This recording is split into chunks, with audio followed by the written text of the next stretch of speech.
नमस्कार मित्रों, स्वागत है आपका हमारे चैनल ज्योतिष विज्ञान में। और आज हम लोग सीखेंगे गुरु के 12 भावों में क्या क्या फल प्राप्त होते हैं। आज हम लोग इस कुंडली में देखेंगे। तो चलिए शुरुआत करते हैं प्रोग्राम का। तो सबसे पहले हम लोग जान लेते हैं कि गुरु की 3 दृष्टियाँ होती हैं, 5, 7 और 9। ये 5वें, 7वें और 9वें घर पे अपनी दृष्टि डालते हैं। और उसके बाद जान लेते हैं कि किस राशि में उच्च होते हैं। तो गुरु है वो चौथे राशि में उच्च होते हैं, यानी कर्क राशि में उच्च होते हैं। यानी जहाँ 4 नंबर लिखी होगी, अगर गुरु वहाँ होंगे तो उच्च के माने जाएंगे। साथ ही इनकी 9वीं और 12वीं राशि इनकी स्वराशि खुद की राशि होती है, जहाँ ये शुभ परिणाम देते हैं। और ये नीच यानी कि मकर राशि में ये नीच के हो जाते हैं, तो यहाँ इनका पावर जो है कम हो जाता है, उतने वे बलशाली नहीं रह पाते हैं, तो कम प्रभाव दे पाते हैं। तो आइए हम लोग अब शुरू करते हैं। तो कुंडली की जो ये प्रथम भाव है, जिसे लग्न भी कहा जाता है, तो यहाँ से शरीर, रंग, गुण आदि का विचार किया जाता है। तो अगर गुरु इस भाव में बैठे हुए हो तो जातक सुंदर दिखने वाला, ओजस्वी, उसका जो होगा गोरा शरीर होगा, रंग रूप गोरा होगा। तो गुरु इस प्रभाव में बैठ के व्यक्ति के व्यक्तित्व को बड़ा प्रभावशाली बनाते हैं। साथ ही साथ अगर बात करूँ यहाँ से गुरु की पंचम दृष्टि यहाँ विद्या स्थान पे पड़ेगी, तो वो काफ़ी पढ़ा लिखा, सुशिक्षित और अच्छा ज्ञानी होगा। साथ ही यह पुत्र का भी भाव है, तो वह पुत्रों वाला, पुत्र पुत्र आदि से संपन्न होगा। वहीं गुरु की सप्तम दृष्टि यहाँ उसकी जाया भाव यानी पति या पत्नी, जो भी लड़के की कुंडली में पत्नी से और लड़की की कुंडली से पति का विचार किया जाता है, तो उसे एक अच्छा पति या पत्नी, सुसंस्कारवान मिलेंगे, अच्छी दिखने वाली पति या पत्नी मिलेंगे। साथ ही साथ गुरु यहाँ से बैठे गुरु की 9वीं दृष्टि यहाँ भाग्य भाव पे पड़ेगी, तो वह काफ़ी भाग्यशाली होगा, भाग्य उसका साथ देगा, उसे देवी कृपा प्राप्त हो सकती है। साथ ही वह धर्म का ये भाव है, तो यहाँ से वह धार्मिक भी हो सकता है। वहीं अगर बात करें हम दूसरे भाव में बैठे हुए गुरु की, तो यहाँ पे बैठा हुआ गुरु यहाँ जातक को धन तो देता है, लेकिन उसे धन की कमी हुई बनी हुई रहती है। तो यहाँ पे बैठा हुआ गुरु उतना अच्छा नहीं माना जाता है। लेकिन यहाँ पे बैठा हुआ गुरु की पंचम दृष्टि 6ठे भाव में जाती है, और 6ठे भाव में दृष्टि डालने से, जो कि यहाँ रोग, ऋण और रिपु का ये भाव है, तो उसके रोग में कमी आती है, उसके शत्रु नष्ट होते हैं।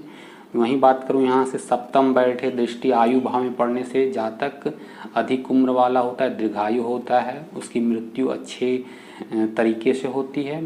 साथ ही साथ यहाँ बैठे कि अगर गुरु की 9वीं दृष्टि की बात करें, तो कर्म भाव में पड़ने से उसका व्यापार अच्छा होता है, उसकी नौकरी भी अच्छी होती है और अच्छा वह धन उपार्जन कर लेता है अपनी जीविका के लिए। साथ ही साथ अगर बात करूं, अगर यहाँ तीसरे भाव की जो पराक्रम भाव है, यहाँ पे बैठे हुए गुरु जातक को पराक्रमी बनाते हैं, साहसी बनाते हैं। वो पराक्रम करने में जरा भी कम ही नहीं करता है, वह अपने सभी कार्यों को पराक्रम से साध लेता है। वहीं बात करूं यहाँ से बैठे हुए गुरु की पंचम दृष्टि, यहाँ से बैठे गुरु पंचम दृष्टि की 7वें भाव पढ़ने से उसकी पति या पत्नी अच्छी मिलती है, पढ़ी लिखी, सुसंस्कारवान, अच्छे गुणों वाली पति या पत्नी उसे प्राप्त होते हैं। साथ ही साथ अगर बात करूं यहाँ से बैठे हुए गुरु की सप्तम दृष्टि भाग्य भाव में पढ़ने से वो भाग्यशाली होता है, धार्मिक प्रवृत्ति का भी होता है। और साथ ही यहाँ की अगर 9वीं दृष्टि की बात करूं, तो आय भाव में पढ़ने से उसकी आय में वृद्धि होती है, वो अच्छे स्रोतों से उसकी आय प्राप्त होती है। वहीं साथ में अगर बात कर लूँ चौथे भाव में, जो कि सुख का कारक है, यहाँ पे बैठे हुए गुरु जातक को सुखी बनाते हैं, उसे भूमि, भवन, वाहन प्रदान करते हैं। और यहाँ से बैठे हुए जो गुरु हैं उनकी 5वीं दृष्टि पड़ती है आयु भाव पे, तो वह अधिक उम्र वाला होता है, दीर्घायु होता है, उसकी मृत्यु भी अच्छी तरीके से होती है। साथ ही यहाँ बैठे हुए गुरु की सप्तम दृष्टि कर्म भाव में पड़ने से उसकी जीविका चलती रहती है, अच्छा धन का स्रोत उसे प्राप्त होता रहता है। वहीं बात करूँ अगर यहाँ बैठे हुए गुरु की 9वीं दृष्टि पड़ती है व्यय भाव में, तो वह थोड़ा खर्चीला होता है, लेकिन शुभ कार्यों में खर्च करता है, वह धार्मिक प्रवृत्ति का और दान पुण्य करने वाला होता है। वहीं बात कर लूँ अगर गुरु बैठे हुए हों अगर पंचम भाव में, तो पंचम भाव में बैठे हुए गुरु थोड़े जो हैं विद्या में बाधा उत्पन्न करते हैं। साथ ही अगर पुत्र भी उसे विलंब से प्राप्त होते हैं, मिलते जरूर हैं लेकिन विलंब से प्राप्त होते हैं, और विद्या में भी थोड़े से रुकावट पैदा होती है। तो यहीं अगर बात करूँ यहाँ पे बैठे हुए गुरु की जो पंचम दृष्टि है वो पड़ती है भाग्य भाव पर। तो भाग्य भाव वह भाग्यशाली होता है, साथ ही साथ धार्मिक प्रवृत्ति का भी होता है। साथ ही यहाँ पे बैठे हुए गुरु की सप्तम दृष्टि आय भाव में पड़ती है, तो वह अच्छे स्रोतों से आय प्राप्त करता है, उसकी जीविका भी ठीक ठाक चलती रहती है। साथ ही साथ अगर यहाँ बैठे हुए गुरु की बात करूँ अगर नवमी दृष्टि तो पड़ती है लग्न भाव पे, तो वह जातक को सुंदर, रूपवान और अच्छे व्यक्तित्व वाला बनाती है। अगर वहीं बात करूं गुरु अगर छठे भाव में बैठे हुए हों, तो छठे भाव में बैठे हुए गुरु जो है उसके रोगों का नाश करते हैं, उसके शत्रुओं को कमी करते हैं, शत्रुहंता बनाते हैं जातक को। साथ ही यहाँ बैठे हुए गुरु की जो पंचम दृष्टि है पड़ती है कर्म भाव पे, तो उसके जो बिजनेस या उसके उच्च नौकरी भी करेगा तो अच्छी नौकरी करेगा, वो अच्छे पद को प्राप्त करेगा, बिजनेस से उसका अच्छा चलेगा।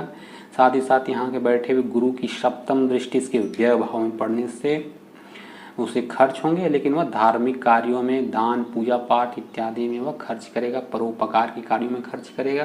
साथ ही साथ यहाँ बैठे हुए गुरु की जो नवम दृष्टि है उसके आय भाव में धन भाव में पड़ेगी, तो धन भाव में उसे अच्छे स्रोतों से इनकम प्राप्त होगी, उसे पैतृक संपत्ति प्राप्त हो सकती है।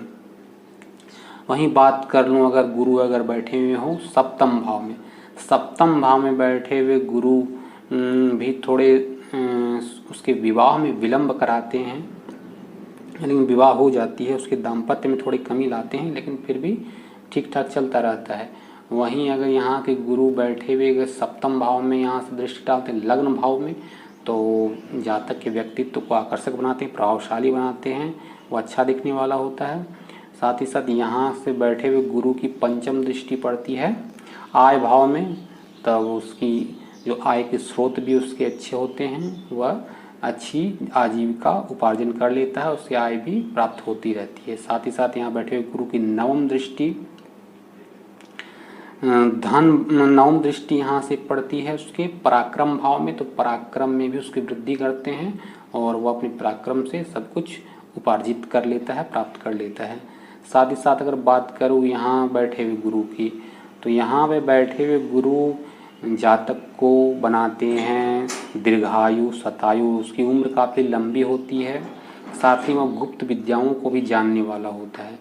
और यहाँ पे बैठे हुए गुरु की सप्तम दृष्टि उसके धन भाव में पड़ने से उसे उसके धन भाव में वो अपने सामर्थ्य से, खुद के सामर्थ्य से अपनी आजीविका प्राप्त करता है, खुद से वह मेहनत से धन प्राप्त करता है। और वहीं पंचम दृष्टि की बात करूं उसके व्यय भाव में पड़ने से उसके खर्च होते हैं, लेकिन पुण्य के कार्यों परोपकार के कार्यों में खर्च होते हैं। साथ ही साथ उसकी नवमी दृष्टि पड़ती है सुख भाव में, तो उसकी सुख में वृद्धि होती है, उसे भूमि भवन वाहन प्रचुर मात्रा में प्राप्त होते हैं। साथ ही साथ बात करूं अगर गुरु यहाँ नौवें भाव में बैठे हुए हैं तो व्यक्ति को धार्मिक बनाते हैं, भाग्यशाली बनाते हैं। और इस यहाँ से बैठे हुए गुरु की पंचम दृष्टि लग्न भाव में पड़ती है, तो लग्न भाव में उसके व्यक्तित्व को बहुत ही तेजस्वी बनाते हैं, रूपवान व्यक्ति होता है। और साथ ही साथ यहाँ बैठे हुए गुरु की सप्तम दृष्टि पराक्रम भाव में पड़ने से व्यक्ति के पराक्रम में वृद्धि करते हैं, साहसी बनाते हैं। और यहाँ के बैठे हुए गुरु की नवमी दृष्टि पांचवें भाव में पड़ने से उसे अधिक ज्ञानवान व्यक्ति होगा, उसके पुत्र आदि भी अच्छी होंगे और काफ़ी वह ज्ञानी व्यक्ति होगा। साथ ही साथ अगर बात करूं गुरु अगर कर्म भाव में बैठे हुए हैं तो जातक उच्च पद को प्राप्त करता है, सरकारी नौकरी में वह अच्छे पद पर उच्च पद पर आसीन होता है, साथ ही उसके व्यापार भी अच्छी होती है। साथ ही साथ यहाँ अगर गुरु बैठे हुए हों तो यहाँ बैठे हुए गुरु की जो पंचम दृष्टि है धन भाव में पड़ने से वह अपने खुद की सामर्थ्य से धन उपार्जन कर लेता है और यहाँ बैठे हुए गुरु की सप्तम दृष्टि पड़ती है सुख भाव में। सुख भाव में तो उसके सुख में वृद्धि करते हैं, भूमि भवन वाहन भी उसे प्राप्त होते हैं। वहीं बात करूँ यहाँ बैठे हुए गुरु की जो नवमी दृष्टि पड़ती है उसके रोग भाव पे, तो उससे रोग का नाश होता है, शत्रुओं का नाश होता है। वहीं बात कर लूँ अगर गुरु बैठे हुए हों 11वें भाव एकादश भाव जो कि आय भाव है, तो उसकी आय में वृद्धि करते हैं।